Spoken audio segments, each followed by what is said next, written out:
Nous continuons notre émission avec la rubrique Culture et Médias. Aujourd'hui, nous avons une invitée de marque sur le plateau, Anne Cateruzza. On en a parlé en début d'émission, qui est une romancière chrétienne. Et déjà, on va parler, juste déjà présenter à la francophonie tes 2 livres, Le peuple caché et À la recherche de Sheida. Comme Evelyne l'a dit, c'est 2 livres qui ont remporté des prix. On en parlera un peu plus tard. Mais là, j'aimerais juste dire que tu es membre de la World Guide, qui est l'association des auteurs chrétiens canadiens et l'association des femmes chrétiennes en musique et médias. Et tu es une des très rares en francophonie, en tout cas, une auteure chrétienne, et tu écris des thrillers chrétiens. Et là, on veut savoir, c'est quoi un thriller chrétien? Oui, tout à fait. Je sais que je suis dans une niche très particulière. Vraiment, oui. Donc, un thriller, bon, tout le monde sait ce que c'est punché. D'ailleurs, Nadine, tu as commencé par le 2e livre, Le peuple caché. Ce serait mieux de commencer par À la recherche de Oui, parce qu'il y a une suite. Hein. Il y a une suite, mais on peut lire les 2 séparément. C'est 1 an après, mais bon, bref, il y a des punchs que forcément on a dévoilés. Donc, c'est ça, c'est-à-dire que l'idée, c'est vraiment de tourner les pages et de ne pas s'arrêter. C'est parce que la vie va vite, alors il faut aussi qu'on ait envie de lire. On peut pas faire on peut pas faire du Proust aujourd'hui. Hein. Ça marche pas, les gens reposeraient. Et puis j'écris aussi des livres que j'aimerais lire, enfin que je voudrais voir. Et puis derrière aussi, je sais que j'écris un petit peu de façon visuelle, donc par image. Et je me perds dans la question, c'était ça? Le thriller. Parce que pour moi, un thriller, pour moi, un thriller, un thriller, moi, je pense qu'il y a des morts, il y a du sang. Non, oui et non. Il y a peut-être des morts. Okay. Il y a du suspense, c'est vraiment ça. C'est pas un policier dans le sens, c'est pas un mort, puis un enquête. Un thriller, c'est vraiment du suspense. Mais avec, évidemment, il y a des réalités qui sont contemporaines. Là, on s'entend que c'est pas toujours rose ou conte de fées.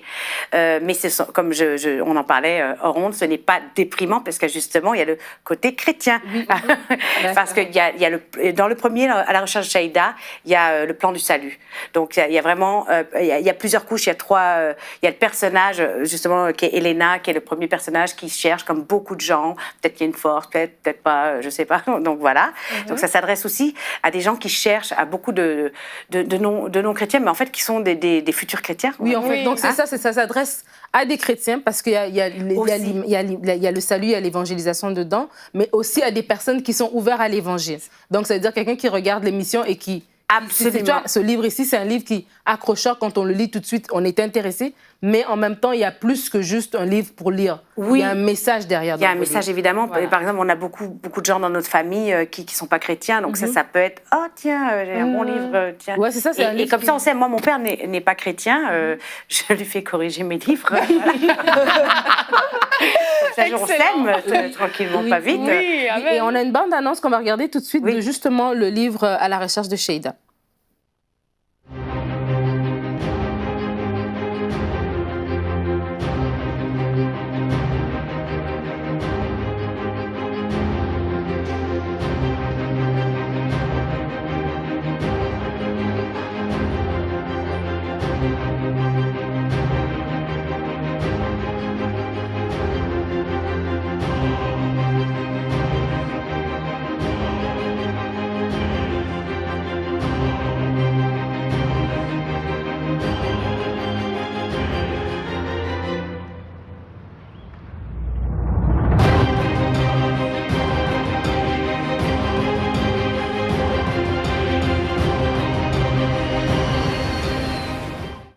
Donc, dans ce premier livre, ça, j'aimerais quand même qu'on puisse en parler un petit peu. On ne va pas dire la fin. Hein. Non, mais par contre, vas-y.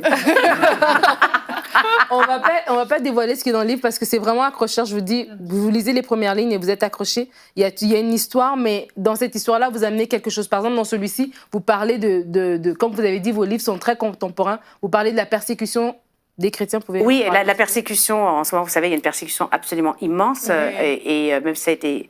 donc, bref, dans plein de pays, puis ça va aller en augmentant, on ne va pas se le cacher. Mais on parle de ça. Donc, ça, il y a une partie qui se passe en Iran. C'est l'histoire d'une femme qui est donc musulmane. Donc, on touche un sujet aussi très, très très tabou, on va dire, et qui se convertit au christianisme. Ça, c'est disons le point de départ en ligne. Donc, il y a quand même beaucoup à dire. Et justement, ça parle du pardon. Alors, c'est vraiment de sujet, parce que cette femme, elle va devoir pardonner, parce qu'il y a beaucoup de choses qui vont arriver, que je vous laisserai découvrir. Oui, bien sûr. Et ça parle beaucoup du pardon. Il faut qu'elle pardonne. Il faut et c'est justement, c'est là que ça touche des chrétiens de longue date, qui, parfois, on est confortable dans notre foi. Et justement, cette ancienne musulmane nouvelle, enfin, elle n'est pas nouvelle chrétienne, puisqu'elle est prête à mourir pour sa foi. Puis nous, en tant que chrétiens, est-ce que moi, j'irais jusque-là? Est-ce que je serais prête à mourir pour ma foi? Ça pose aussi des questions pour les chrétiens, pour aller... est-ce que on le sait là, il y a des gens qui sont prêts à mourir en ce moment pour leur foi, et qui meurent d'ailleurs. Donc c'est ça. Donc ce livre ici, il vient. Et puis là, j'aimerais quand même qu'on puisse aborder quelque chose alors qu'il nous reste quelques minutes. C'est que c'est ça, votre livre, c'est pas juste un livre de lecture pour se divertir. Il y a un ministère dans ce livre-là. Oui, tout à fait. Est-ce que vous pourriez juste nous parler de la vision, comment vous intégrez cette vision d'évangélisation, de ce message de salut dans vos livres? Ouais, écoutez, moi je crois, comme vous, je pense, si vous êtes ici, que le média est un formidable outil d'évangélisation.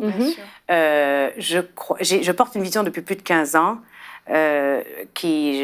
J'étais avant dans les médias comme comédienne. On en parlera d'ailleurs dans la rubrique C'est mon histoire dans quelques semaines. Ça. Et justement... C'est un thriller. Et justement, c'est ça, cette vision, c'est que je vais avec Dieu, donc et plein de gens, j'espère. Et je veux écrire des histoires qui vont être des films. Je porte la vision de film depuis 15 ans. Et Dieu est en train d'ouvrir des portes du côté anglophone notamment. Mais ce que j'espère, c'est vraiment... Moi, j'avais demandé un jour à Dieu, mais pourquoi j'écris en français? Ça marche du côté anglophone. Puis, bon, bref, nous sommes en train de nous réveiller. La francophonie se réveille, c'est ça. Et je crois que donc c'est pas hasard que je suis en francophonie. Alors je crois qu'il va y avoir des films chrétiens un jour, des vrais thrillers qui vont prendre la place parce qu'on doit prendre cette montagne de médias pour aller plus loin, tous ensemble, chacun avec nos talents et les talents qu'on découvre aussi, pour aller gagner des prix, pour aller à la télé, pour aller, etc., y compris dans le séculier. Je crois qu'on est appelé à récupérer cette montagne, si je peux me permettre. Voilà, c'est ça la vision. Et vraiment, vous avez gagné beaucoup de prix, on en a parlé. Beaucoup. Des prix prestigieux. Oui. Oui, vous êtes reconnu dans le monde. C'est quoi les prix? C'est le prix des mots de la... 22 $.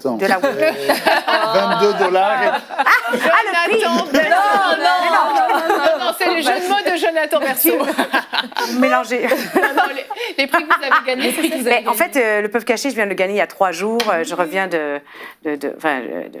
c'est ça, on va pas dire d'où. Mais bon, bref, je suis allée j'ai gagné ce prix de la World Guild, qui est une guilde pour les auteurs chrétiens canadiens. C'est ouvert à tout le monde. Il y a une aile francophone et j'invite tous les scribes en devenir et tous les gens qui ressentent un appel à écrire, parce qu'on est appelé à écrire, que ce soit les choses de Dieu, que ce soit des paraboles, parce que je considère c'est comme des paraboles, le roman, où on peut passer des messages tout en ne se rendant pas compte qu'il y a des messages. Mais il y a des fois, c'est très clair, en fait. Il y a le plan du salut. On peut également, avec la World Guild, écrire, les anglophones écrivent avec des valeurs, mais dans le séculier. Donc, tout est possible. Nous, on est rendu juste on commence. Oui, mais justement, c'était ça. Je voulais vous donner la parole, le mot de la fin, justement, parce que... on en avait parlé. Suspense. Parce que on reçoit souvent ici à MCI des mails, des personnes qui ont un talent, qui ont un appel, qui ont une fibre artistique, mais qui ne voient pas juste, qui le voient dans le séculier, mais ils ne voient pas comment l'exploiter dans le monde chrétien, justement. Puis qu'est-ce que vous pourriez dire à ces personnes qui se disent, est-ce que je peux être chrétien et être romancière ou être cinéaste ou être... toutes ces choses. C'est sûr que ça prend peut-être d'avoir un job à côté, on s'entend. Enfin, je conseille de ne pas lâcher votre job. En tout cas, tout de suite, jusqu'à ce qu'on ait pris la montagne des médias. Mais c'est sûr que c'est ça, il faut vraiment avoir... C'est un appel. Donc, c'est l'appel de Dieu. On aura au moins des couronnes là-haut, mais je pense qu'on en aura en bas, puisque aussi, on est appelé à écrire si vous avez le talent. Moi, ce qui m'a bougé, parce qu'à un moment donné, j'ai dit, c'est pas... Au départ, je le voyais plus comme une carrière. C'est pas une carrière, c'est un appel. Et à un moment donné, j'ai même arrêté d'écrire, parce que j'ai fait, bon, les gens s'intéressent pas, parce qu'on sait que les gens lisent pas beaucoup. Il y a 1% de gens qui lisent. Donc, chrétiens, on espère que ce chiffre va augmenter. Amen. Amen. Mais en fait, on écrit premièrement parce que Dieu nous le demande. Et moi, je veux pas me retrouver là-haut. On dit, mais qu'est-ce que tu as fait de tes talents? Je t'ai donné des talents, qu'est-ce que tu en as fait? Alors, moi, j'écris avec la crainte de Dieu, je fais ce qu'on me demande. Le Seigneur a donné ce talent, il faut le faire fructifier. C'est ça mon message pour les gens. Tout le monde a un talent, au moins un, on le sait, au moins un. Et j'invite les artistes à arrêter d'avoir peur, à décrire pour Dieu. D'écrire pour Dieu. Et moi, c'est très évangélique. Parce que Dieu va s'en servir plus tard. Et on dit, si ça touche une seule personne, moi je sais qu'il y a des non-chrétiens, ils l'ont lu, puis il y en a qui ont pleuré. Donc, on ne doit pas assumer ce que Dieu va faire avec ce qu'on... Nous, il nous demande de produire des choses, de faire de l'art, et c'est lui ensuite qui déploie comme il veut. Et on ne doit pas regarder, ok, ça a l'air d'être un petit fruit. Non. Et je ne crois pas qu'on doit... Il y en a plein dans le séculier. On peut écrire... Ça ne veut pas dire qu'on ne peut pas écrire pour le séculier, mais je crois qu'il manque vraiment cette niche d'écrire pour les chrétiens. Alors vraiment, je vous encourage à vous procurer ces livres, Le Peuple caché, à la recherche de Sheida, c'est sur emciboutique.com. Anne Cataruzza, merci. Oui, merci d'écrire pour la francophonie. Et des romans, eh ben oui, on aime les histoires aussi, et des histoires qui peuvent être inspirées en plus comme de faits réels. Le roman de l'été. Exactement, mais vraiment moi je vous encourage à vous les procurer, non seulement pour encourager le travail, mais pas seulement, parce que je crois que vous allez être bénis, et puis vous pouvez bénir d'autres personnes, c'est un cadeau formidable qu'on peut offrir, et vraiment 2 bons livres, donc qui peuvent se lire séparément si je résume bien. Normalement c'est Le Peuple de Sheida, Le Peuple caché ensuite. Oui, c'est ça, mais on peut les lire séparément. C'est ça. Puis Le Peuple caché, ça parle, si j'ai bien sûr, juste une minute. Ça parle justement des tribus non contactées qui sont persécutées. Donc ça parle toujours d'un sujet réel, contemporain, très actuel, dont on ne parle pas. Il faut en parler. Il faut que nous mettions ça en avant parce que Dieu a un plan pour tous ces gens-là aussi. Amen. Oui, merci beaucoup Nadine, merci Anne d'être venue sur le plateau de Bonjour chez vous. Et comme je le disais, nous retrouverons Anne Cataruzza dans la rubrique C'est mon histoire d'ici quelques semaines. Donc soyez un petit peu patients, mais vous allez voir justement son histoire. Je vous donne juste un tout petit indice, elle était actrice. Voilà. On va se retrouver demain. Notre thème sera Dieu peut nous parler par des visions. Nous allons parler des visions spirituelles et nous aurons la rubrique C'est mon histoire avec le pasteur Jocelyne Goma qui nous a raconté comment elle s'est convertie suite à une visite angélique. Rien que ça, je vous assure, ça vaut la peine. Un témoignage extraordinaire. Merci à vous tous de nous avoir suivis. Merci Anne d'être venue sur le plateau de Bonjour chez vous et soyez bénis. Bonjour chez vous.